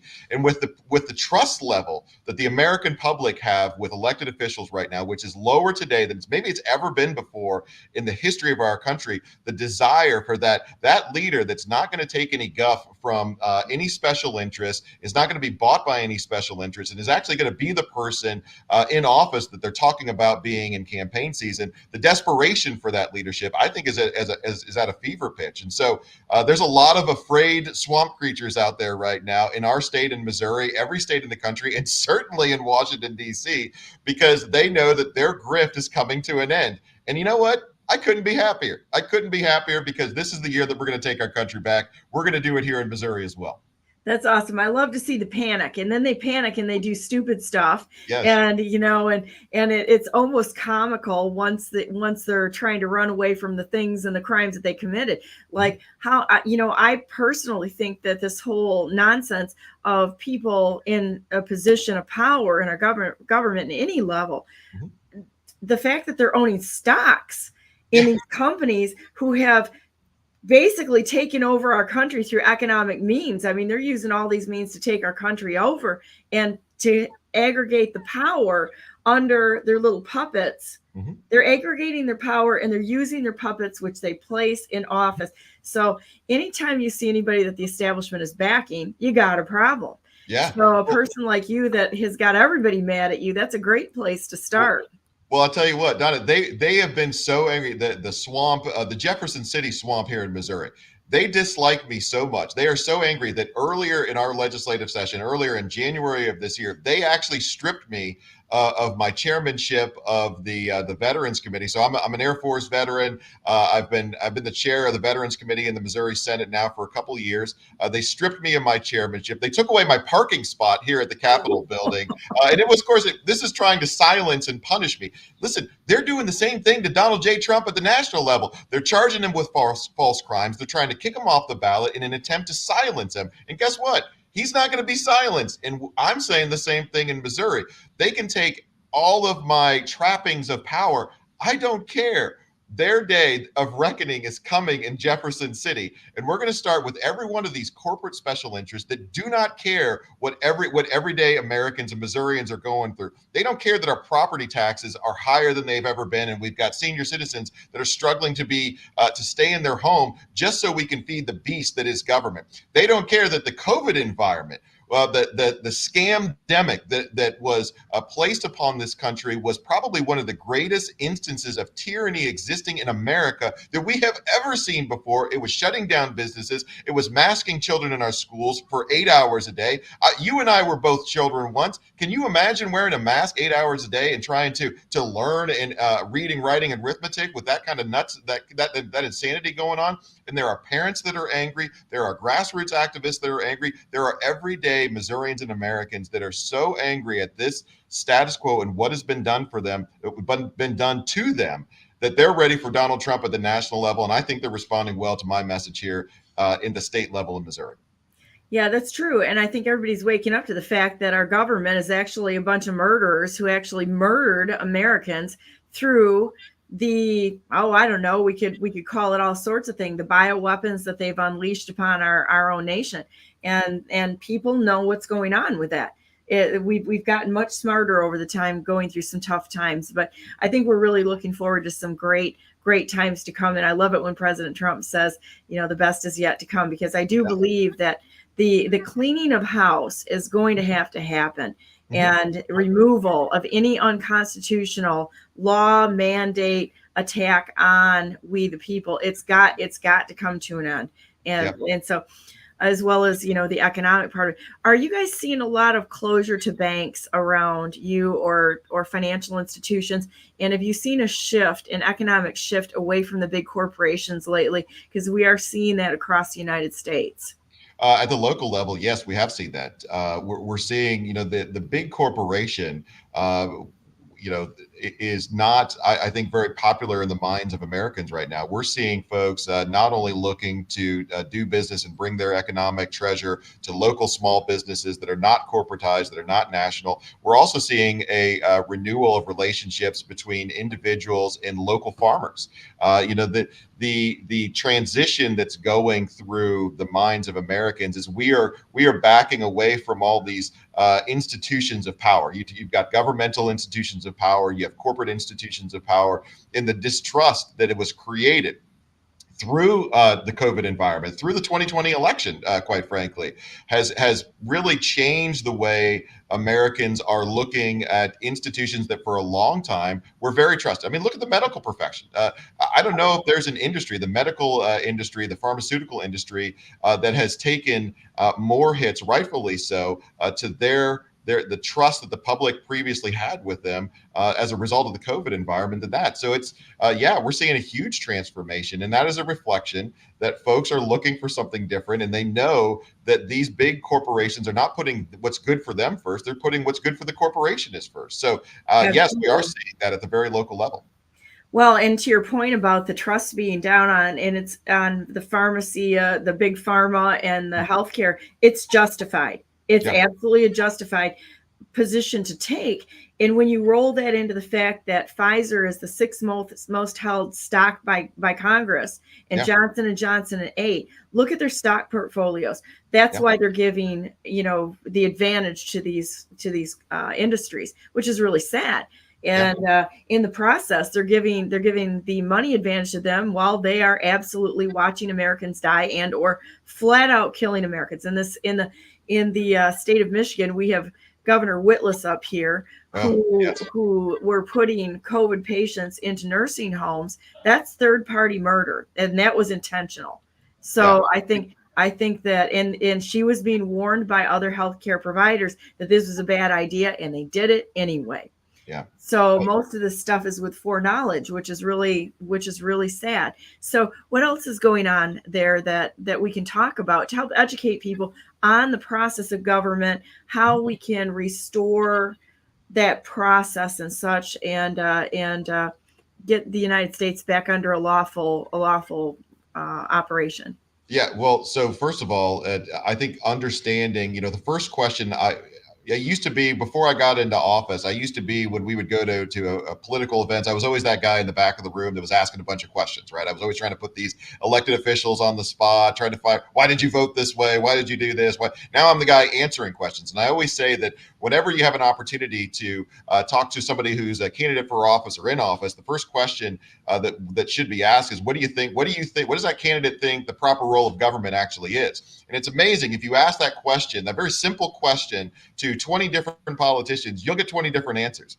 And it's very insightful when you hear what they say, that they actually inherently will tell you who they actually are. So when that question is asked of me, it's very simple. It's to protect your rights. The role of government is to protect your rights. That's it. We're not here to give you stuff. We're not here to buy you stuff. We're not here to make your decisions. We're not here to run your life. We're here to defend your rights. And on that standard alone, government has done a horrible job in this country and at the state level. You mentioned your governor, Gretchen Whitmer, right? She is Gretchen Whitmer. So she is a national villain for the things that she was doing up in Michigan. I don't understand how there can be anybody, regardless of what party you affiliate with, that thinks that she's doing a good job and would actually support her for a re-election. And yet, he makes Gavin Newsom look like Mr. Rogers. I'm telling you, you know. So there, and the instances that you describe of what she was doing with those nursing homes. Listen, let's call this for what it is: evil. It is evil in its most pure form, that she is leading the destruction of her own population in those instances. It is a tragedy. It is an American tragedy story, what's going on up there in Michigan. But clearly, I would argue that she has no idea what the proper role of government actually is. So what I always try to find out from any kind of candidates is, do you understand the proper role of government? In every policy position that I develop, lower taxation, less regulation, more efficient government, actually derives from a very fundamental, basic understanding of what government ought to be doing in the first place. What we've seen from that government has been so terrible, and that government has been empowered by the fact that it's bigger than it's ever before. The COVID environment occurred because we allowed government to get so big and so powerful and so involved in our lives in the first place. In fact, I often talk about, there are two objective measures of government, right? One is the number of tax dollars that it spends on your behalf, and two, the number of lines of code that you and I have to comply with in order to stay out of jail. Well, by both of those two objective measures, Republicans nationwide have failed to hold back the tide of growing government. And so, of course, when government reaches the level that it's at right now, where we have instances like during the COVID environment, we had county executives in our big suburban and urban areas telling folks how many folks they were allowed to have over for Thanksgiving dinner. That's the level of government that we had actually reached in a red state like Missouri. But if we don't curtail this, if we don't push back on this by defunding the government and defunding the bureaucracies that are promulgating rules that are trying to control your life and my life, then we're just going to see more COVID type environments. We're going to have more repeats of the 2020 election because we've empowered government so much with rights that are given to us by God and are ours, not government. So we've got to be aggressive about that. And understanding that proper role of government is what we ought to be looking for in candidates. And I think when a candidate has that proper understanding of government, they're naturally going to find a tremendous amount of resonation with electorates at the state and national level that want to support them. So we're doing very well here. Well, and I think the position of governor is the one that can actually go in, and a governor can remove anyone from office from the state except for the legislature, which is, I think, one of those magic bullets that the governor has to remove the corruption within the state government. When you see somebody that's breaking law, and it is everyone's responsibility. If you see crime, if you see something, everyone needs to say something. Our legislature was the one that handed over the election to the Board of Elections in order to have a fraudulent election certified. So whose fault is it? Is it their governor's fault? No, it was the legislature's fault in the state of Michigan, which is really a shame. And so there's definitely amazing ways to fix things. What other things are on your mind that you have had brought up or questions? Because I'm sure that everybody would like to know the types of questions that you're asked and what the most common questions you're asked and what your answers are to those. Because people, it's like, the fact things that are on the frequently asked questions. People want to know what other people are thinking, and quite often we think the same. Yeah. So as I've traveled around Missouri for the past 18 months, the most common question I get about what we're, the political question I get is, why aren't we accomplishing more with all these super majorities of Republicans down in Jefferson City? Why do we turn our TV on in the morning and we hear about the big things that other governors are doing in other big red states far from the borders of the show me state?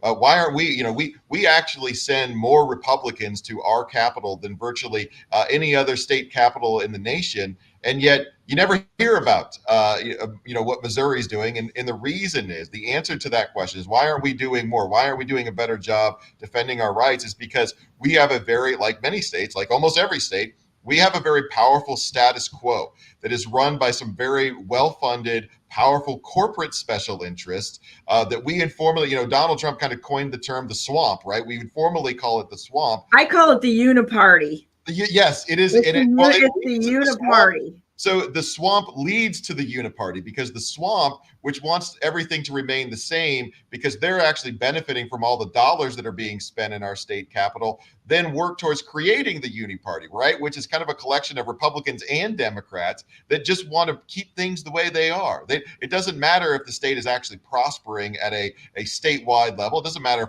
if people are coming to our state or not and expanding our economy. It doesn't matter that our urban areas are descending into chaos, as long as the money keeps flowing to these corporate special interests. And so that uni party does not appreciate guys like me that are willing to name the names of not just the legislators who are voting wrong on these issues, but the actual special interests themselves who comprise the swamp, right? Folks say, well, who is the swamp? Well, in the state of Missouri, it's our state level chamber of commerce, which is composed of some of the biggest corporate entities in our state that are advocating for legislation that tramples the rights of our citizens, increases the governmental and regulatory burden on our people, and stagnates Missouri. It's the Missouri Hospital Association. In fact, you remember a couple of years ago when Joe Biden came out and he said, hey, everybody's got to get the shot.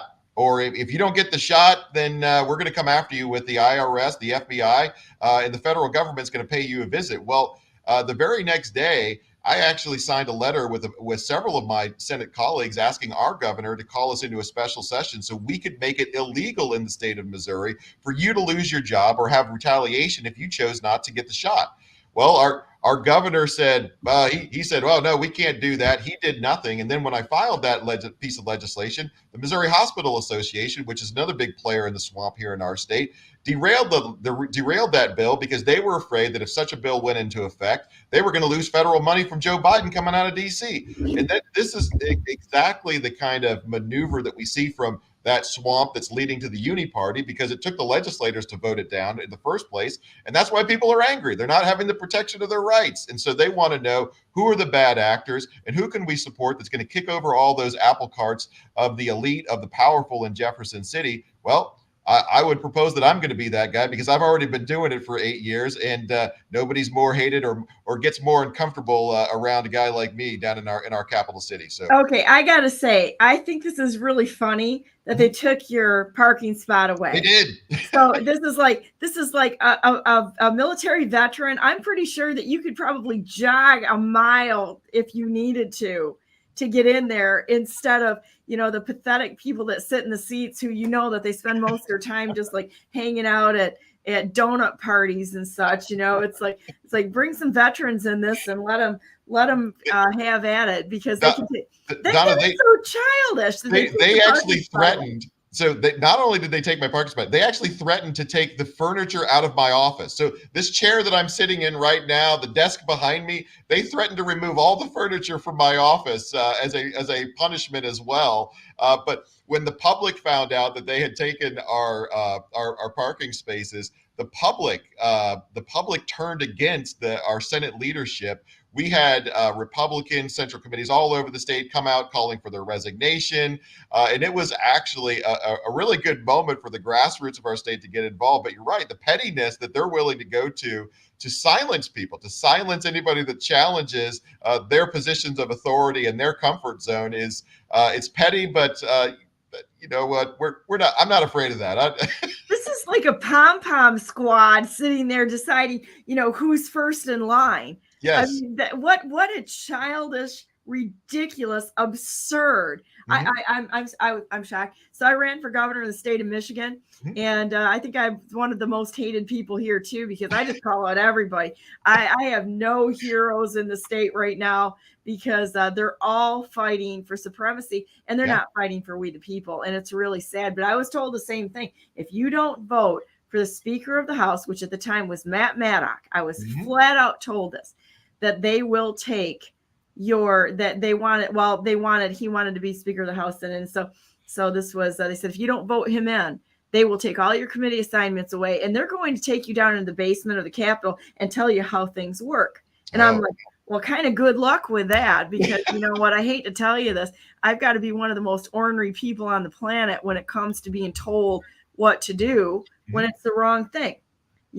Pick another puppet, because that doesn't work with Donna Brandenburg, and it sounds like it's not going to work with Bill. Bill, how do they find you? So if people want to find you and be able to say hi and have some interaction with you, how do you have a phone number? Do you have a website? Do you have something that they can? Because I would love for people to be able to get in touch with you. And I was going to say, okay, guys, if you have somebody that's hated enough to have a parking space taken away and furniture, he's going to have to, go somewhere and pull a card table and chair out of a folding chair out in his office or something like that. How do they get a hold of you? The first place to go to is my website, BillEigel.com. We've had more than 40,000 people sign up to be a part of our message here in the state. I'm also active at Bill Eigel on Twitter. I'm active on Facebook, Eigel for Mo. It is and I by the way, I love going on to my social media pages. I'm not the greatest social media guy on the planet, but I love to interact with folks who are visiting my page. We're talking about the issues. So if you go to BillEigel.com or visit my page on Facebook and Twitter, I interact every day with folks all over the state. And by the way, one qualifier, when you and I both say we're the most hated people, what we're actually saying, we're referring to the bubble of power in our state capitals. Because outside our state capitals, we're actually, the message that you and I are talking about is overwhelmingly popular. So yes, we're very hated by the powerful. We're very hated by the status quo, who's trying to take our parking spaces or threatening us, but to take us down to the basement and threaten us. I'm not afraid of that. But when it comes to the actual people who are desperate for precisely that kind of leadership, that kind of individual like us, and again, like Donald J. Trump, that's willing to push back against all these corporate elites or governmental elites, I think that we're very popular with the people of our states and of this country, and ultimately, this is the key to taking our country back. Awesome. Well, I think you've got another meeting going on that you have to go to. You're a very busy guy, and thank you so much for coming on today. And I really appreciate your time. Yep. Let me know how else that we can get the word out there. And I try to give a voice to anyone who's been silenced, and I'm assuming you have been. So yes. At any rate, you have a great day, and thank you so much. Thanks, Donna. It's great to meet you. We'll talk real soon. Awesome. Bye-bye. And my next guest, I'm going to roll right into Lisa Pannett. Lisa, how are you doing? I'm doing great. How are you? Hang on a second. I got to get the sound up here. There you go. I'm doing wonderful. Thank you for joining us. So we couldn't get the link to work today, huh? No, I don't know what's happening. Technical difficulties. At least it made me feel a little better, Donna, that it said it's not your fault. It kept saying it's not your fault. Call the provider. I'm like, okay, at least it's not my fault. Well, you know what the funny thing is when we do live broadcasts like this, there's sometimes some glitches there, and quite honestly, if you mention the word China or anything else that they don't want us talking about, we'll have interruptions in our broadcast. So there's a lot going on. When they don't want somebody's voice out there, they'll sabotage it on usually the other end. We end up, when all of the different venues have been going out on or going down, we've actually been able to keep Brandenburg News Network up in the face of everybody else going down, which is kind of amazing. But they do interrupt some of our guests at the other end. So there you go. Well, Donna, you and I were kind of just texting back and forth about what was going on here in Missouri. And I just started telling you things that I see that are the same around the country, because we see these guys that They are the global elites. They hold these meetings like the Governors Association, for instance, and they have all their ideas lockstep, and they may implement them in the states at different times.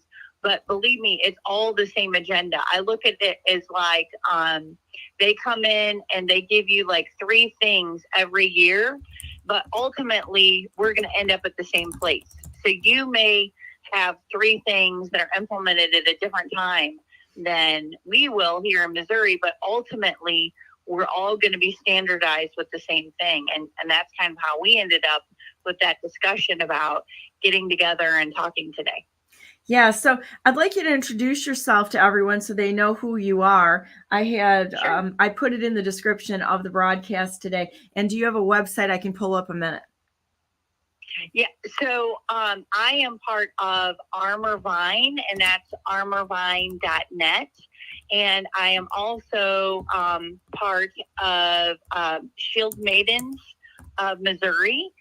And so either one of those things they can find me on. Shield Maidens for Missouri, we do a small podcast that's very informative on the issues that are happening within the state.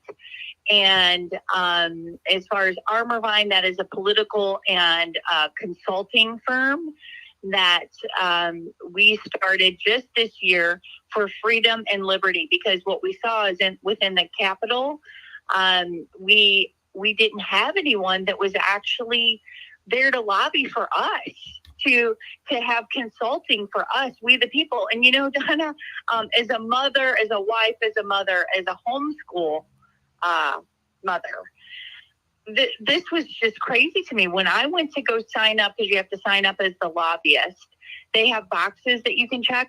Not one single box had anything to do with freedom or liberty. Not Really? one. That's pretty warped. That's super warped. So I brought it up right now, and I have Jody Grace, I've got Shield Maidens, I've got Missouri Freedom Initiative, and SCC Parents Association. So I don't know if you know, I know we've got to spend some time at a weekend event a while back. So, and that was really an honor. We got to talk about the heartbeat bill and that sort of thing, and fun time to spend with you. I also homeschooled my kids, but my kids are all grown and gone now. So I'm in the grandma phase of life, which is kind of interesting. But the whole schooling issue that's going on right now is just, it's a train wreck. It is indoctrination, and I'm not seeing education, because they're killing critical thought in our children. And honestly, switching the focus on how do you have a heart for other people, to focus in a very narcissistic way on their needs, winning at all cost, always being first, and instead of taking the back seat as a servant's heart. I do think that homeschooling does a pretty good job at accomplishing that. Well, I mean, homeschooling is amazing. We have a huge fight here, and I believe that really this is across the nation. Once again, right? Like, things that happen here are not in isolation. We see school choice that is ramped up across the nation, but the reality is it's what we call government school choice, because they have intentionally come in and wrecked our public schools. Absolutely. I was a product of the public school. We had Jesus and Mary in the manger. That was our play. We had Jesus's resurrection as a play at that time. I would say we didn't have prayer in the schools, but we still had an emphasis on God. And now we can't even talk about, we can't say the words Christmas and Easter, right? We can't even say those words anymore within the public school. But that was an intentional demise from the inside out. This is not, now they're bringing in teachers to align with that. But for us here in Missouri, the Department of Elementary and Secondary Education has been given wide authority through the legislature to come in and create rules and regulations for all the woke things that you see. So they're coming in and mandating through rules and regulation, not law, but the law allowed them the authority to do it. So it's almost like see no evil, hear no evil from the legislature, because they just gave it over to them. And they're the ones, the entity of DESE, or the Department of Elementary and Secondary Education, is here wrecking the school. And now, wouldn't you know, they have a solution. Their solution to what they have come and wrecked is now school choice, where guess what? If we end up with school choice, we'll end up with the same product in the private schools and the home schools that we had in the public school that they wrecked. So they're just wanting to extend their tentacles into those areas. Explain that to me, if you would, how that works or has a negative impact on schooling using school of choice. Sure. So what you have is they're going to align under DESE, the private school. So say, we're going to give you a voucher, or we're going to give you money, right? Like the money follows the child. It always sounds so great, right? But guess what? There's strings that are attached, because either way, those become public dollars. So once you enter the public sphere, then they regulate it. So let's say, for instance, here, you have to have a standardized test. Do you know, Donna, that with those standardized tests here that we have, the MAP test in the state of Missouri, but also other places have the same thing, they enter into proprietary agreements, okay, that no one can see those tests. So they're scoring our kids, they're testing our kids on things that no one can ever see. And when I say no one, I don't just mean the parent. I mean, the teachers can't see the test, the superintendents can't see the test. So they say, oh, your school is failing. We know that the kids are failing because we can tell they don't know critical thinking, right? Like they don't know basic math. The thing that we don't know is, where is that stemming from? And nobody can see the test. I mean, if you think about it, Donna, like when I was growing up, the teachers knew all the tests, right? And to say teaching to the test, they don't even know what's on these tests now. But the teachers then could help us. They could direct us. They could see where we were failing and help to come and intervene. No one can do that now. And so what I'm saying is, we have a very strong suspicion that what are in these tests are actually what's called social emotional learning. Oh, which yeah. are adaptive tests. You know what social emotional learning is? Yes, I do, but please explain it to our viewers, because this is very dangerous. It's programming them and driving their answers or the thought processes by engaging their emotions. But go ahead and explain it. Yes. Well, it's values. This is Common Core. Okay, so social emotional learning is a part of Common Core. So when they've said that they've gotten rid of Common Core, and in these places, they haven't. They've just renamed it and kept on with their initiative, the Common Core initiative. And the social emotional learning is measuring your values, your aptitudes, and your belief system. So for us as Christians, even our belief system, right, is not what they would call inclusive, right? We say that Jesus is the only way, and you can't enter through these other gates, these other doors. And so if they're measuring that and they keep giving the student a different question because you're failing that question, it's indoctrination by continuing to hammer at them. No, you still don't have it right yet. No, you still don't have it right yet. And if we can't see those tests, and we have people like Bill Gates who have these tests, and these are proprietary agreements, memorandums of understanding that are entered into and contracted with the schools, we never get to see that. So you've got a problem right there on how we're grading and what we're actually teaching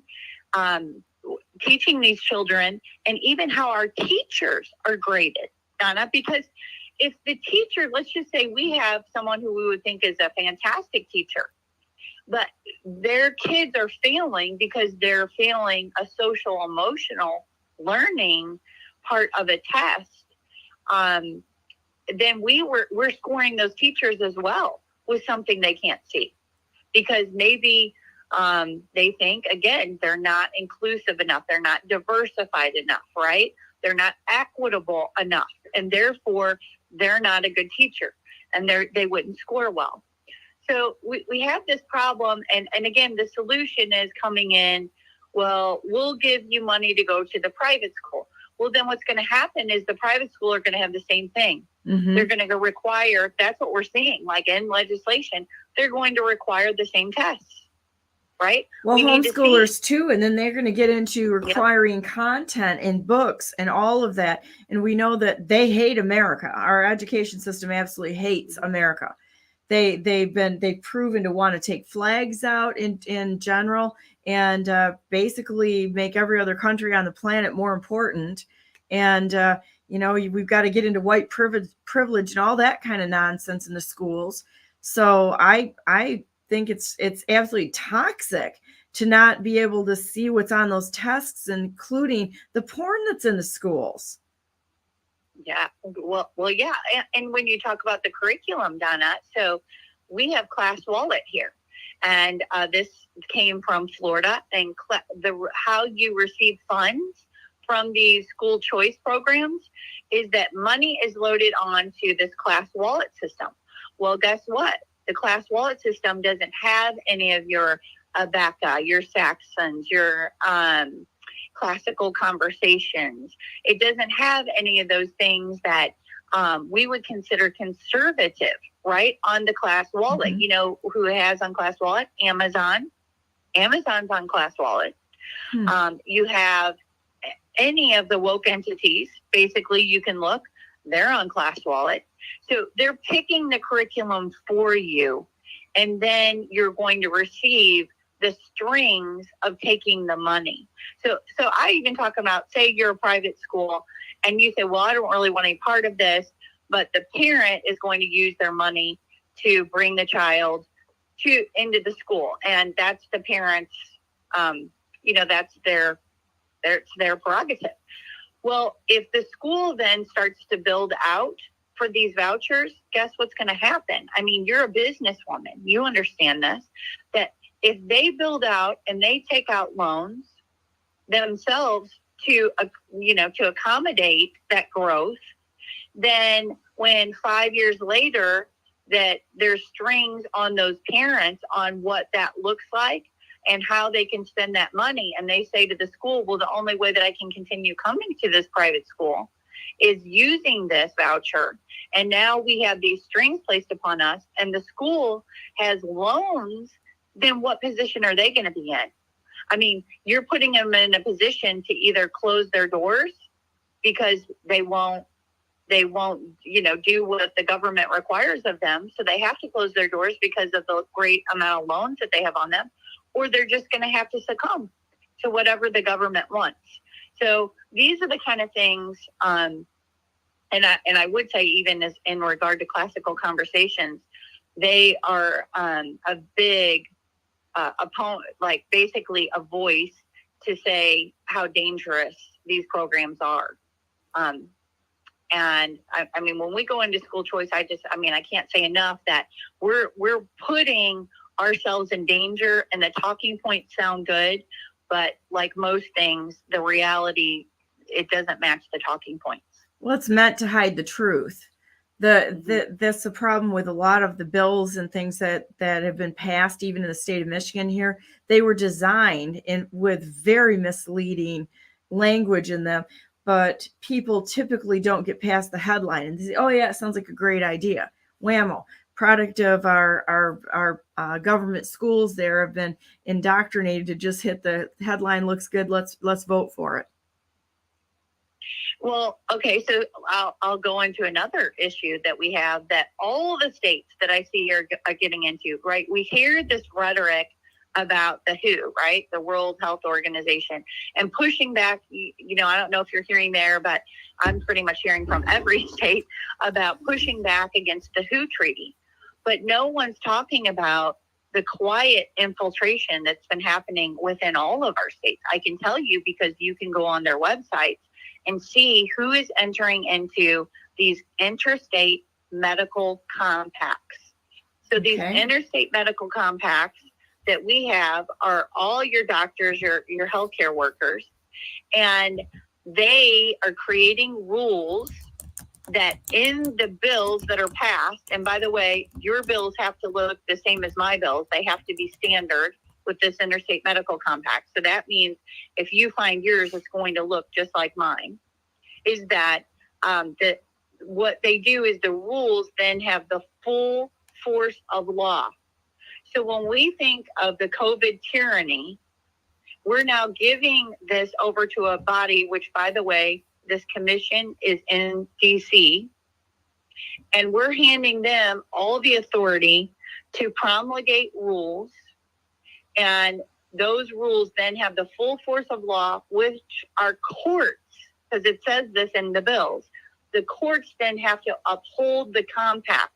So they're against the citizens of the state at that point.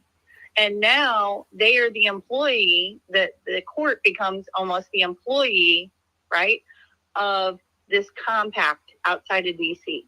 So I've got the IMLCC.org, Interstate Medical Licensure Compact, up. Is that one of them, or are there multiple organizations? There's multiple, but you have that. There's the main interstate medical compact, and when you pull that up, those are going to be the ones that we're all unified with. But they're doing this everywhere. So they're building the scaffolding, and when they press the button, we'll have no idea where it came from, because it's not only in regards to our medical. We have veterans compacts, interstate medical compacts. We have nurses interstate compacts. We have dental interstate compacts. I mean, it goes on and on and on. Social workers, mental health interstate compacts. So, I mean, what they're doing is they're building a scaffolding. And by the time we realize it, we're going to be in deep, deep trouble. I think we need to talk about this more, because this is the first time I've heard of this. Mm-hmm. Yeah, I mean, and that's the problem, right? Because they've waved the shiny thing over here of the WHO, that through a treaty that is, that would have to get ratified. And so they're waving that like, look over here, look over here. But they've done the quiet infiltration the legal way through our states. Because if our states decide to enter into this, then they can do that. That's a legal means to do it. Now, we can push back, Donna, because in our U.S. Constitution, it does reference that we're not to be entering into compacts as states. However, the problem is it says that they can in times of emergency.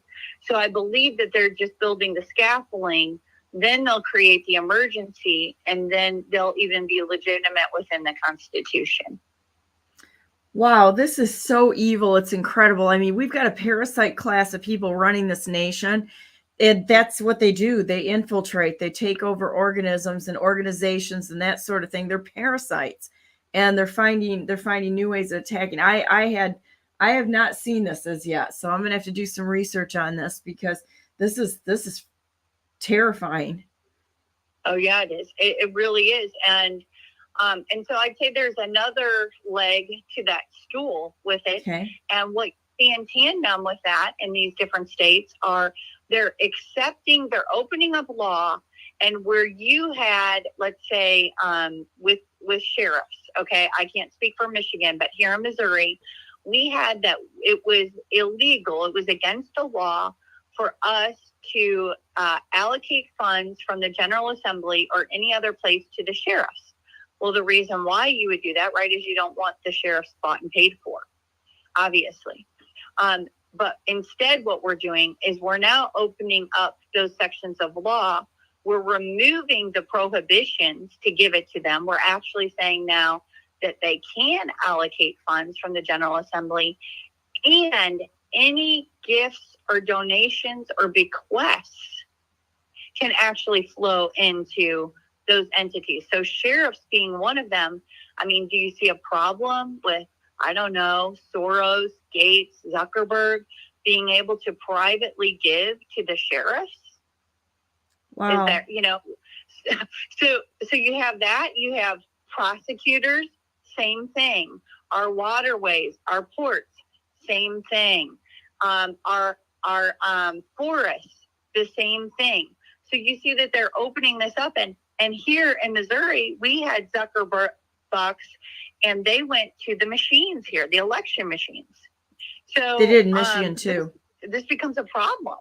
Huge problem. Well, and I think, you look at the regulatory industries or entities in all the industries, that's all about asset capture there too. They write the rules, they enforce the rules, they sell the rules, they protect it. They effectively copyright them, which we pay them to put together, which should not be put. I mean, what a mess. It's like a mess of like a tangled mess of on your website vines. You've got vines there. It's a tangled mess in the government. Yeah. I mean, we've talked about here that we need to, as the states unified together, we need to start building a database even of these things that they're doing so that we understand and push back. Because when I get on the phone with my friends in other states, then they then have their little spidey senses that can go up, that can be on the look for these things, right? But if you don't know what to look for, then you're just blind to it. You have your one and done issue, or maybe a couple of issues, say it's protecting life or the guns or election integrity, whatever it may be. But, it's so much more than that, because these guys are very skilled in what they're doing, and they're okay with even letting a couple good bills go through each session, because ultimately, what do the couple good bills do if they're creating this framework out from under us? Wow. Do you have a bunch of links to this that you could chip me when we're offline here? Because I think this is a great idea, is to start compiling a list and adding to this and blow the whistle on this so that people even know what to deal with and say, hey, these entities have got to be stopped.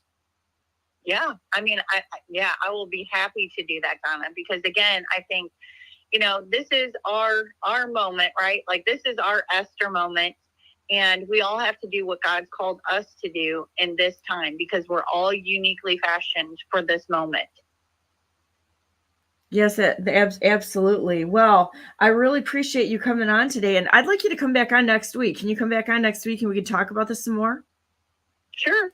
Gives me a little time to brush up on this a little bit and become more familiar with the subject, because this has been under the radar for me. I can tell you that.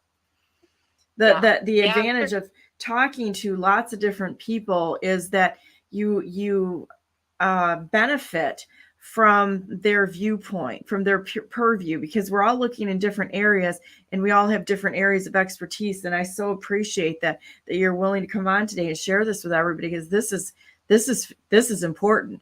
It's that whole strategy, as you said, to your point of look here, so we're not looking at what they're actually doing. So this is a important issue. And I appreciate you coming on, but I'd love you to come on next week again. Sure. Awesome. I'd love to. Yeah, we'll get offline and we'll talk about that. But it's nice talking to you. I miss seeing you. We had such a lovely time when we were visiting at the one event that we were at, and we talked about all kinds of things like the heartbeat bill and the other issues that you've been involved in. So if you guys don't know Lisa out there, she has an incredible story. She really does. Very, very effective person in fighting for God's good purposes. I'm going to say God's good purposes, because you're part of the Phyllis Schlafly organization. Yeah. Yes, I am. Yeah. And so that's the Phyllis Schlafly Eagles and their Phyllis Schlafly Eagle Forum. And it has been such an honor to just know Phyllis and the time that I did, and what an awesome organization they have. And even training up some of the other next generation there, and being involved in that has been, it's just been a blessing. That's wonderful. Well, let's say a prayer and end the broadcast today, and then we can go into our days. We'll talk about it when we're offline a little bit some more, and bring you back on again so we can get into this issue in a little bit more depth, because this is an important issue of our time. Dear Heavenly Father, thank you so very much for everyone that came on today, for Bill, for Ralph, for Karen, for I'm going to miss somebody here, I'm going to tell you, and Lisa, and other Bill. We've got all kinds of people here. So we're just very thankful for everyone that's willing to step forward to serve this nation to your good purposes. And we ask that your favor would rest strongly upon everyone who is fighting for blind justice under the law, for the future of our children, for things to be done in the righteous way as one nation under you. This is your sandbox. You created this, and we very much appreciate the great gifts that you've given us, and we're willing to step forward to maintain them. Those things need to be maintained a little bit. We're willing to do whatever it is that you ask us to do. Thank you for the path that you set before us, for the tasks that you've given us to do. And we ask that you would help us keep our eyes on you, following you every step of the way, because we know that you provide for us with whatever you ask us to do. Thank you so much for showing us what shouldn't be done, as well as showing us what should be done. And let everybody out there know that they're very loved. They're not alone, that these battles are good to fight. It strengthens us. And you send them to us. Every good thing falls from your hand, but also all things work together for those who love you and are called according to your purposes. And we accept whatever it is that you put in our path this day with gratitude, asking that your will be done above all things. You've been a great friend to us, and we want to be a friend to you. In Jesus Christ's precious name we pray. Amen. Any last words here, Lisa? No, I mean, it's just great catching up. And I share the admiration that you're speaking of me. I share of you, because you're just a great patriot warrior, and I'm just grateful to know you. Thank you so much. It's just so nice. It's nice to visit with people who just want the right thing to be done.